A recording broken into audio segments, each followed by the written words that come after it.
moi, la lecture, c'est du bonbon. C'est du plaisir, c'est de l'apprentissage, c'est du voyage. Alors pour moi, la lecture, c'est du plaisir.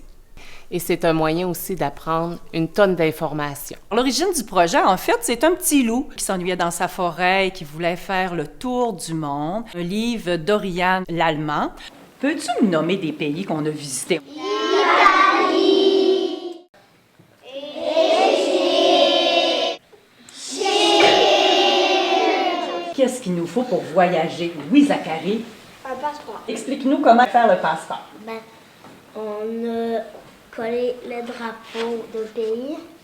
Ah, on a collé les drapeaux de chacun des destinations. Ben oui. On a collé une attraction. Une attraction, oui. Puis on a écrit le nom de la ville ou du pays. Super. Alors ça, c'est notre passeport spécial pour voyager dans notre imaginaire. C'est aussi un projet intégrateur. Alors, on part de la lecture. À Paris, Lou admira la ville à bord d'un bateau-mouche et découvrit la tour Eiffel. Puis il se rendit au palais de Buckingham. Ô loup, la reine est en danger. Mais on intègre aussi des projets d'écriture. Une phrase en début d'année en première, c'était déjà bien. Mais si je regarde, plus l'année a avancé, si je regarde les derniers travaux d'écriture, là, regarde l'amélioration. Des projets artistiques. À travers les projets d'art, on a essayé de varier toujours le médium. Donc, on a utilisé la gouache, les différentes sortes de papier, l'aquarelle, le pastel sec, le pastel gras. Alors, on essayait de toujours varier les projets d'art. Comme ça, les élèves ont touché à beaucoup de choses. Et même, ça peut aller jusqu'à des recettes, des activités, des visites. Alors, c'est un projet qui intègre tout plein de matières.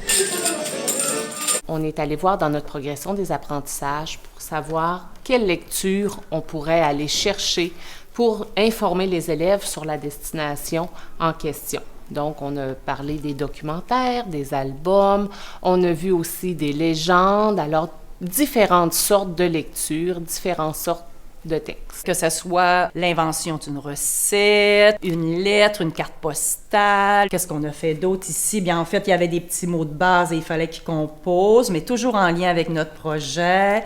Alors, des fois, c'était au niveau de la compréhension du texte. Alors, on a essayé vraiment de varier les types de façons d'écrire. Ce qui est fantastique dans ce projet-là, c'est que ça a éveillé une curiosité chez nos élèves, chez les enfants. Les enfants ont le goût de connaître des choses à travers le monde. Et j'ai même des parents, moi, qui m'ont dit que cet été, en vacances familiales, ils amèneraient leurs enfants à la Statue de la Liberté pour la voir en vrai.